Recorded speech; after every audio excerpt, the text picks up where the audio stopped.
다이어트 중에, 아니 다이어트가 아니어도 웬만해서 먹으면 안 되는 음식이라고 생각하시면 되겠습니다. 몸에 라인이 무너져 있는 걸 실시간으로 확인할 수 있었거든요.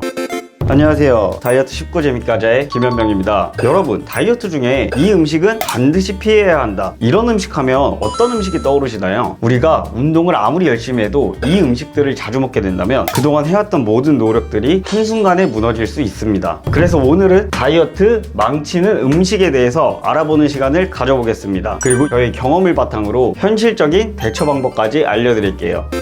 첫 번째 음식은 이미 많은 분들도 알고 계시는 떡볶이입니다. 저도 떡볶이를 정말 좋아하지만 먹고 난 다음날 몸에 라인이 무너져 있는 걸 실시간으로 확인할 수 있었거든요. 그럼 떡볶이는 왜 그렇게 다이어트에 위협이 되는 음식일까요? 먼저 떡볶이의 주성분은 탄수화물, 설탕, 물엿, 그리고 나트륨입니다. 말 그대로 혈당을 급격하게 올리는 탄수화물 덩어리라고 생각하시면 돼요. 그럼 여기서 궁금한 점이 생깁니다. 도대체 혈당이 올라가면 왜 다이어트에 나쁘다는 거지? 우리가 음식을 먹으면 체내 포도당의 농도가 올라가고 이걸 조절하기 위해선 인슐린이라는 호르몬을 분비합니다. 그리고 인슐린은 올라간 혈당을 바로잡는 동시에 포도당을 에너지로 사용하거나 남으면 지방으로 저장을 하는 역할을 하게 되는데요. 떡볶이처럼 혈당이 급격하게 올라가는 음식을 먹게 된다면 우리의 몸은 혈당을 안정시키기 위해 더 많은 인슐린을 분비하게 됩니다. 그리고 이때 사용되고 남은 에너지는 지방으로 더 많이 저장을 하게 됩니다. 좀 더 쉽게 비유를 해볼까요? 우리가 하루에 이 볼펜 한 자루를 만드는 일을 하고 있어요. 그런데 갑자기 주문량이 500개가 들어와 버립니다. 어찌됐든 우리는 이 일을 빠르게 처리해야 되니까 빠르게 인력 보충을 해서 주문량을 모두 소화하고 추가 생산도 미리 해뒀어요. 그런데 다음날부터 주문량이 다시 한계가 된다면 어떻게 될까요? 나머지 볼펜은 창고에 저장을 해둬야겠죠. 바로 이때 저장되는 볼펜들이 지방이라고 생각하시면 이해가 좀 더 빠르실 거예요. 즉, 떡볶이처럼 혈당을 급격하게 올리는 음식에 우리가 자주 노출이 된다면 우리는 평소보다 더 많은 지방을 저장할 수 있는 상태로 바뀌게 되는 겁니다. 그리고 떡볶이는 칼로리도 굉장히 충격적입니다. 엽떡 3분의 1과 쿨피스 200ml를 마셨을 경우에는 약 860칼로리가 나옵니다. 그리고 저는 중국 당면을 굉장히 좋아하는데 요걸 추가할 경우에는 980칼로리예요. 그럼 여기에 절반을 먹었을 경우에는 어떻게 될까요? 약 1250칼로리고요. 중국 당면을 추가한다면 1430칼로리가 됩니다. 여성분들은 하루 권장량의 칼로리가 거의 끝났다고 생각하시면 돼요. 그리고 엽떡 한 통 쿨피스를 다 먹었을 경우에는 2500칼로리가 나오게 되고요. 중국 당면을 추가했다면 2880칼로리가 됩니다. 2880칼로리는 성인 남성 기준으로도 1일 권장량을 훨씬 넘어버리기 때문에 다이어트 중에, 아니 다이어트가 아니어도 웬만해서 먹으면 안 되는 음식이라고 생각하시면 되겠습니다. 두 번째 음식은 곱창, 대창, 막창, 내장류의 음식들입니다. 성분만 놓고 보면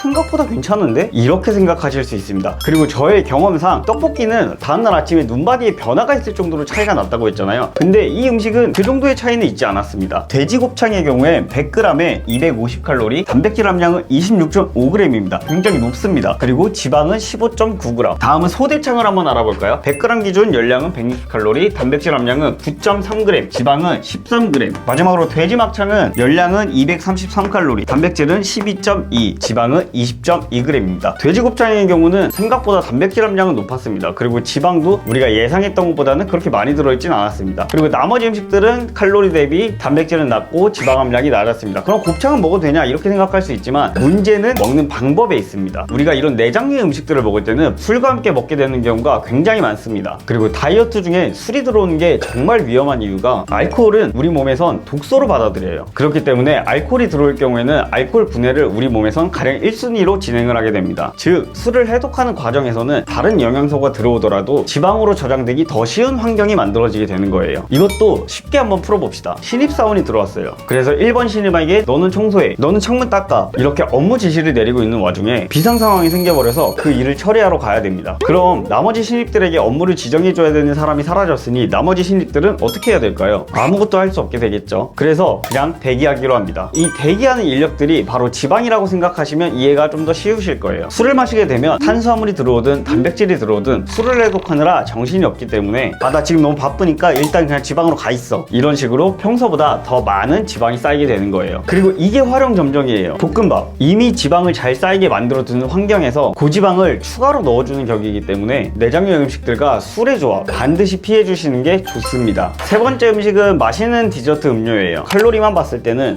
생각보다 나쁘지 않은데? 생각할 수 있지만 당함량이 정말 말도 안 되게 높습니다. 투썸 로얄 밀크티의 경우 한 잔 열량은 290칼로리고요. 탄수화물은 30g입니다. 근데 이 탄수화물이 이루고 있는 거는 설탕당, 당이 30g이 들어있고요. 그리고 공차 얼그레이 밀크티 500ml 한 잔을 기준으로 열량은 195칼로리, 탄수화물은 40g, 그리고 이 탄수화물의 절반 20g은 당으로 구성이 되어 있습니다. 그리고 컴포즈 밀크티인데요. 이게 대박입니다. 열량은 314칼로리, 탄수화물 41.9g, 이 중에 당함량이 41.1g입니다. 얼그레이, 로얄, 뭔가 우아하고 고급스러워 보이는데 막상 성분을 들여다보니 우유맛 설탕물이었을 뿐입니다. 세계보건기구 기준으로 당의 1일 권장 섭취량은 50g 이하입니다. 그리고 여기에 자유당류라는 것이 있는데 사람이 인위적으로 첨가한 설탕, 액상과당 이런 당류를 말하는 건데 이 자유당의 권장량은 25g 미만이에요. 그런데 여기서 25g 미만의 당이 존재하나요? 심지어 이 밀크티는 41.1g입니다. 다이어트 중 그리고 우리가 직장 생활을 하면서 받은 스트레스 이런 나에게 가끔씩 주는 보상은 괜찮습니다. 하지만 이 보상이 습관으로 이어져서 지속적으로 고당 음식에 노출이 된다면 스스로 건강 시스템 자체를 파괴하는 행동이 돼버리기 때문에 이건 다이어트가 아니더라도 웬만하면 피해 주시는 게 좋을 것 같습니다. 네 번째 음식은 튀김류 음식입니다. 한때는 다이어트 중에 튀긴 음식은 금지 이 말이 거의 상식처럼 통했는데요. 최근에는 저탄고지라는 식단이 알려지고 이것을 자극적으로 소개하는 방송이 많아 먹고 싶은 음식을 마음대로 먹고 살을 뺄 수 있다 오해하시는 분들이 있어요. 고기, 단백질이고요. 튀김, 지방이니까 고기를 튀겼으니까 이거는 저탄고지를 할 때 괜찮은 거 아닌가? 이렇게 생각할 수 있어 튀긴 음식의 대표적인 메뉴 두 가지 정도를 준비해봤습니다. 먼저 남자들의 소울푸드 돈가스를 알아보겠습니다. 열량은 709칼로리, 탄수화물은 30.7g, 단백질 56.4g, 지방은 38.2g입니다. 그리고 내내치킨 프라이드 한 마리를 기준으로 열량은 1930칼로리, 탄수화물 106g, 단백질 101g, 지방 122g입니다. 성분을 보니까 탄수화물 함량이 꽤 높습니다. 왜냐하면 튀김을 하기 위해서는 반죽이 필요한데 이 반죽을 하는 과정에선 이미 탄수화물이 들어가 있기 때문이에요. 그리고 기름의 음식을 튀기게 되면 조리 과정에서 수분이 빠지고 지방을 더 많이 흡수하게 됩니다. 같은 감자 100g이라도 그냥 구운 감자는 100g에 93칼로리 정도인데 이걸 감자튀김으로 만들었다고 했을 때는 312칼로리에 지방은 15g까지 올라가게 됩니다. 조리법 하나로 이렇게까지 차이가 날 수 있는 거예요. 그리고 저탄고지라고 해서 아무 지방이나 먹어도 되는 게 아닙니다. 진짜 저탄고지는 불포화 지방 있죠. 우리가 건강하다고 생각하는 그 지방, 예를 들면 뭐 아보카도 오일이나 이런 깨끗한 지방을 이야기하는 거예요. 그러니까 나는 지금 저탄고지니까 돈가스, 치킨 가능? 아닙니다. 불가능한 거예요. 마지막 음식은 되게 의외라고 생각할 수 있어요. 즉석식품이라고 부르는 시판카레예요. 보통 카레라고 하면 강황가루, 야채, 고기 이런 재료들이 들어가니까 건강식품이라고 생각하시는 분들이 굉장히 많아요. 저 역시도 그랬습니다. 그런데 이게 다이어트 관점으로 보니까 꼭 건강식품이라고 생각할 수는 없겠더라고요. 오뚜기 3분 카레를 기준으로 말씀을 드릴게요. 열량은 170칼로리에 탄수화물 22g이 들어있습니다. 그리고 단백질 5g, 지방은 7g. 이 칼로리는 밥을 제외한 카레 소스의 칼로리예요. 여기에 밥을 추가하게 된다면 탄수화물과 칼로리는 더 올라가겠죠. 또 카레에 탄수화물이 왜 이렇게 많지? 이렇게 생각하실 수도 있는데 시판 카레에는 전분이나 밀가루가 들어갑니다. 그리고 두 번째는 카레에는 감자가 항상 들어가죠. 감자는 건강한 탄수화물이지만 밥이 추가될 거기 때문에 탄수화물이 겹겹이 쌓이게 되는 거예요. 그리고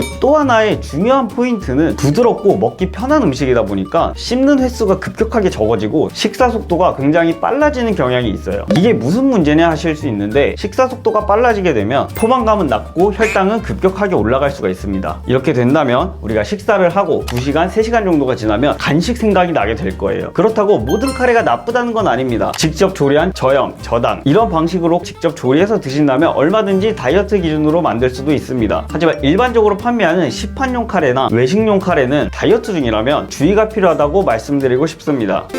이 음식을 먹을 수 있는 가장 현실적인 방법은 어떻게 될까요? 저의 경험을 바탕으로 한번 말씀을 드릴게요. 떡볶이의 경우는 3개월에 한 번 정도만 먹는 게 가장 좋은 것 같아요. 제가 떡볶이를 좋아해서 그런지 모르겠는데 너무 참게 되면 금단 현상이 오히려 와버리더라고요. 단 무조건 친구들과 함께 드셔야 돼요. 이런 조건을 걸게 되니까 혼자서 먹을 수 없는 음식이라고 생각을 해서 순위에서 배제가 되고요. 친구들과 나눠 먹게 되면 칼로리가 자연스럽게 나눠지게 돼요. 그래서 떡볶이의 경우는 저는 3개월에 한 번 무조건 친구들과 함께 먹는 음식이 되면 크게 지장은 없었던 것 같다. 내장류 음식들은 한 달에 한 번 정도까지, 저는 술까지도 괜찮다고 생각을 합니다. 왜냐면 떡볶이처럼 다음날 바디라인이 무너질 정도의 영향은 없었으니까요. 단 볶음밥을 드시는 건 정말 비추천입니다. 볶음밥까지 먹는다면 전 떡볶이랑 크게 차이가 없다고 생각을 하거든요. 왜냐면 2차를 가야 되기 때문에 2차에서 먹을 것도 어느 정도 계산을 해주셔야 됩니다. 자, 다음은 밀크티. 미용적인 목적이 아니어도 건강적인 측면에서도 크게 좋을 게 없기 때문에 웬만하면 아메리카노나 탄산수를 드셔라. 하지만 정 못 참겠다면 1, 2주에 한 번 정도 먹는 거는 크게 상관이 없을 것 같다. 대신 그날 하루 유산소는 좀 더 열심히 타겠다는 마인드를 꼭 장착을 하시고요. 그리고 튀김류의 음식 같은 경우는 한 달에 한 번 정도 드시는 게 가장 좋을 것 같다. 그리고 마지막으로 시판용 카레. 칼로리를 하루에 제한해서 완벽하게 드시는 분들이라면 문제는 없을 것 같아요. 하지만 그런 분들이 아니시라면 1, 2주에 한두 번 정도 혹은 직접 조리해서 만들어 드시는 게 가장 좋을 것 같습니다. 그럼 모두 다이어트 열심히 하시고요. 다음 영상으로 인사드리겠습니다. 화이팅!